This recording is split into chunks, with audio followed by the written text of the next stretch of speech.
இங்கேருந்து பார்க்க முடியாது, அங்கே போயாலும் பார்ப்போம். நம்ம இப்போ எங்கே மலை ஏறி போய்கிட்டு இருக்கிறோன்னா, பழங்குடியினர் இங்கே இருக்கிறாங்க இந்த வில்லேஜில். அப்போது அந்த வழியாக நம்ம ஜீப்பெல்லாம் போகலாம். ஒரு டூரிஸ்ட் அலோவ் பண்ணுவாங்க. இந்த ஜீப்பு மட்டும்தான் அலோவ் பண்ணுவாங்க.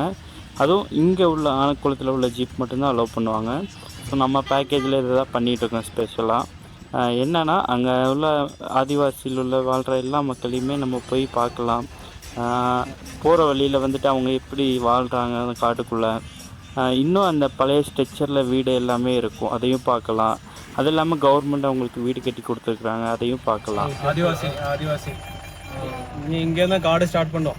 ஓகே, ஃபுல்லாக அவரோட இடம் தான். ஃபோட்டோ எடுத்துக்கலாமா?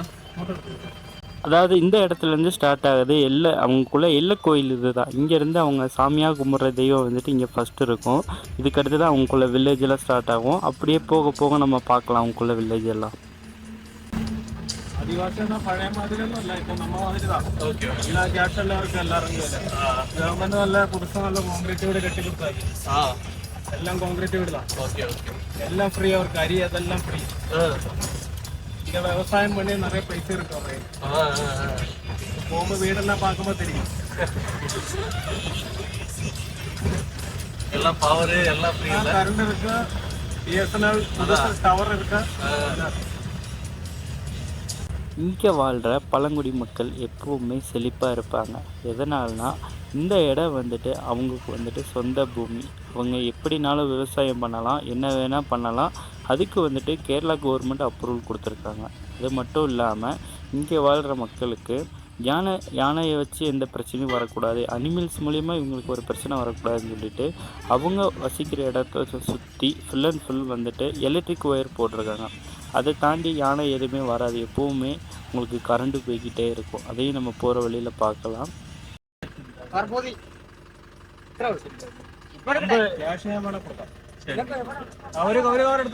ஒரு கவர். அதே வில்லேஜில் வாழ்கிற ஒரு நண்பர் வந்துட்டு எங்கள் வண்டியை நிப்பாட்டிட்டு இப்போ தான் சக்கப்பழம் வந்துட்டு, அதாவது பலாப்பழம் வந்துட்டு நான் வெட்டி வச்சுருக்கிறேன், அது 50 ரூபா கொடுங்க, நான் உங்களுக்கு ஒரு கவர் தரேன் அப்படின்னு சொல்லி சொன்னாங்க. சரி ஓகே, எங்களுக்கு சில்லற இல்லைன்னு சொல்லி சொன்னோம், அப்படி இருந்தால் தரேன்னு சொல்லி சொன்னாங்க. சரி ஓகே அப்படின்னு சொல்லி அதையும் வாங்கியாச்சு நாங்கள். நீட்டாக இருக்குங்களா? நல்லா இருக்குங்களா? நல்லா இருக்கு. சாப்பிட்டு வேலை சூப்பரா. നല്ല മധുരമുള്ള നല്ല മൂന്നെണ്ണുണ്ട്. എല്ലാ വണ്ടിക്കാരും മേടിച്ചു പോയി. എല്ലാ വണ്ടിക്കാരും മേടിച്ചു പോയി. അന്ന് 50 രൂപ അല്ലേ? 50. உண்மை சொல்லப்போனால் 50 ரூபா கொஞ்சம் ரேட்டுக்கு கூடுதல் தான், ஆனால் இருந்தாலும் அவ்வளோ இனிப்பாக இருந்துச்சு சாப்பிட்றதுக்கு.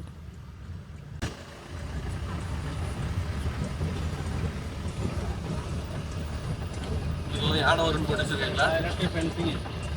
ஈவினிங் 5:30க்கு அப்புறம் கரண்ட் இருக்கும். Okay okay. அந்த சைடில் இருந்து ஆனிமல்ஸ் இந்த பக்கம் வராது. இந்த பக்கம் அவரோட வீடெல்லாம் இருக்கிற ஏரியா. கொஞ்சம் முன்னாடி நம்ம வீடு.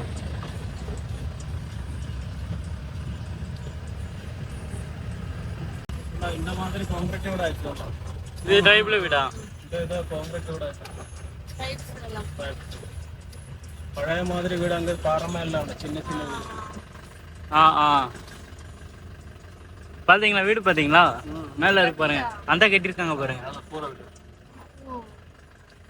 கவர்மெண்ட் வீடு கிடைக்காது. மேலே மேலே ஃபுல் உண்டு. எல்லாம் நல்லா. இது மட்டும் இல்லாமல் கவர்மெண்ட்டே இவங்களுக்காக நல்ல நல்ல வீடு, காங்கிரீட் வீடுமே கட்டி கொடுத்துட்ருக்காங்க. அதையுமே அந்த வழியாக போகையில் பார்க்கலாம் நம்ம. டே டைம்ல அனிமல்ஸ் வராதா? டைம்ல வேற ஆனை மட்டும் தான் மெயின் ஆயிட்டு வருது. இப்போ ஆஃப் ரோட் ஸ்டார்ட் பண்ணும்போது டென்ஸ் ஃபாரஸ்ட் தான். லட்சமா பார்க்கலாம். ಅದೇ ಇದು ಗವರ್ಮೆಂಟ್ ಇಟ್ಟಾയിരുന്നೋ ಅಲ್ಲಂಗ್ಲೇ ಇವರು ಇಟ್ಟಾയിരുന്നೋ? Forest, Kerala forest. ಫಾರೆಸ್ಟ್ ಅല്ലേ?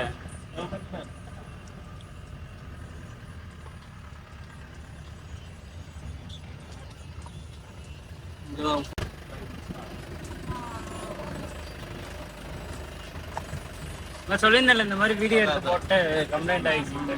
அதுங்க அதுலேருந்து 3 ஜீப் எதுவுமே அலோடு கிடையாது. என்ன வீடியோ எடுக்க அவட வீடியோ எடுத்ததுன்னு ജീപ്പൊക്കെ ഇതാക്കിയല്ലേ മൂന്നാഴ്ച അവന്മാരെ വീഡിയോ എടുക്കാൻ പാടില്ല.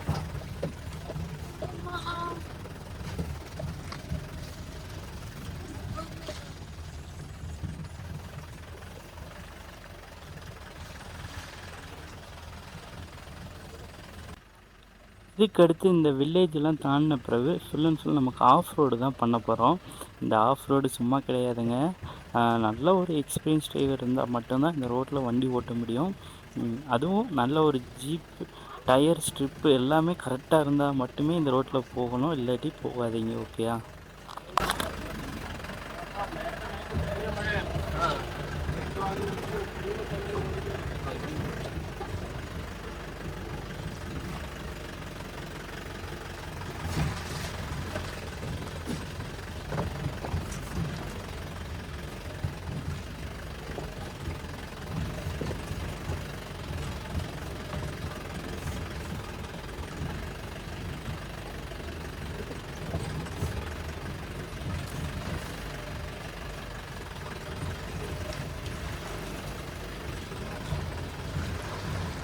நமக்குள்ள ட்ரிப்பில் ஆஃப் ரோடு ஜீப் சவாரி ஸ்டார்ட் பண்ண உடனேயே உள்ளே ஃபுல்லாக காட்டுக்குள்ளே போயிட்டோம்.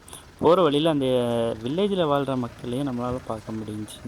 அது மட்டும் இல்லாமல் இந்த ரோட்டில் போகையிலேயே நமக்கு அப்படியே பயம் அப்படியே இருக்கும்.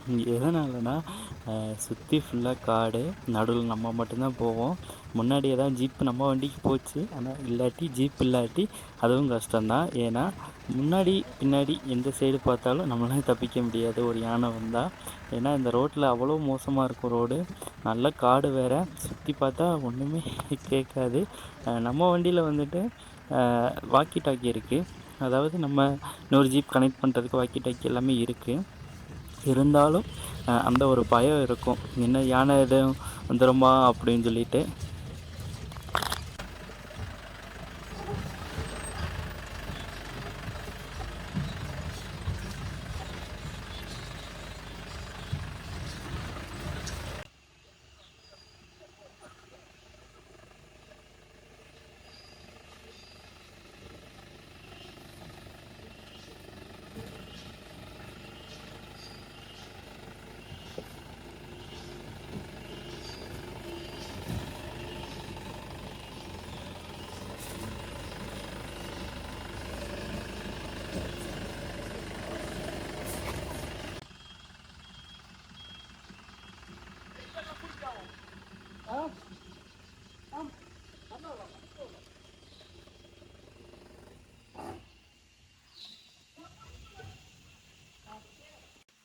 இப்போ வந்துட்டு எங்கே இருக்கோன்னா, ஆனக்குளத்தில் அந்த ஆஃப் ரோடு வந்து நடு காட்டுக்குள்ளே இருக்கிறோம்.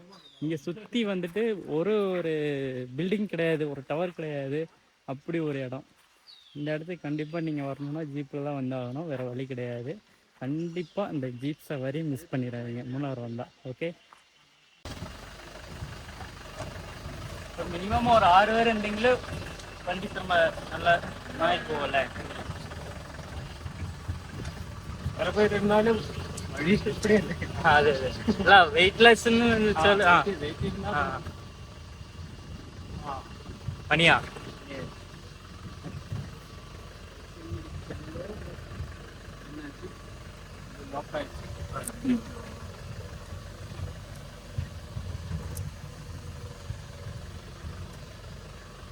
കിട്ടിയോ?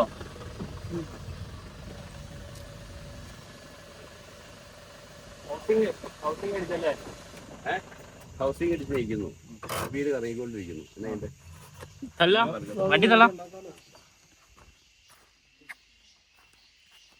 நாங்கள் போகிற வழியில் வந்துட்டு ஒரு ஜீப்பு வந்துட்டு அப்படியே கல்லில் மாட்டிக்கிருச்சு. என்னன்னு சொல்லி பக்கத்தில் போய் பார்த்தா தான் தெரியுது, ஹவுசிங் தட்டி அப்படியே வண்டி நின்றுச்சு. அப்போது என்ன பண்ணுறதுன்னு அவங்களுக்கு தெரியல. அவங்க வண்டியில் ஃபுல்லாக வந்திருந்த ஆள். அப்போது நம்ம வண்டியில் 2 பேர் தான், ஆனால் அவங்க வண்டியில் ஒரு 8 பேர்னாலும் இருந்திருப்பாங்க. ஸோ எப்படியோ கஷ்டப்பட்டு எல்லோரும் உட்காந்து தள்ளி வண்டி எப்படியோ ஒரு வழியாக எடுத்து ஒரு வழியாக அனுப்பி வச்சாச்சு அவங்கள.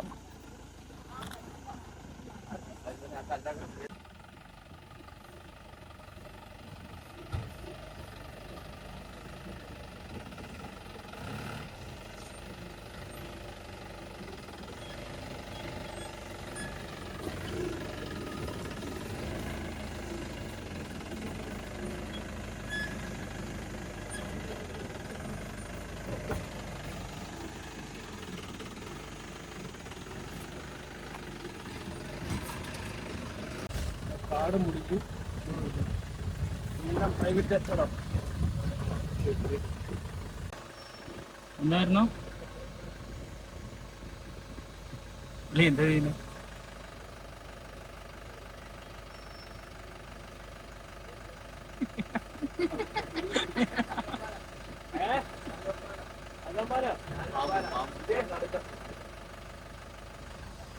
ഇറങ്ങി നോക്കാം.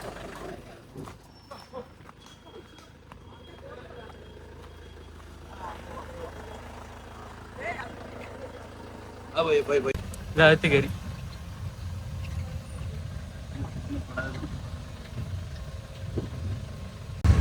இப்ப நம்ம வந்த மலை எது இதுவா? നമ്മളെ ഇപ്പൊ ഫോട്ടോ എടുക്കാൻ നിപ്പാട്ടിയില്ല പാറമേല്. ஆமா, അങ്ങനെ ചിന്ന തണ്ണി വരുന്നില്ല. தண்ணி வந்தது இல்ல. ആ തണ്ണി தான். தண்ணி தான். இப்ப நம்ம அது மேல ஏறி இப்படி வந்தோமா? அப்படியா மெயின் ரோடு வந்தாச்சு. എന്നോട് വന്നത് ഇനി കീഴെയാണ് ചെക്ക് ഡാം.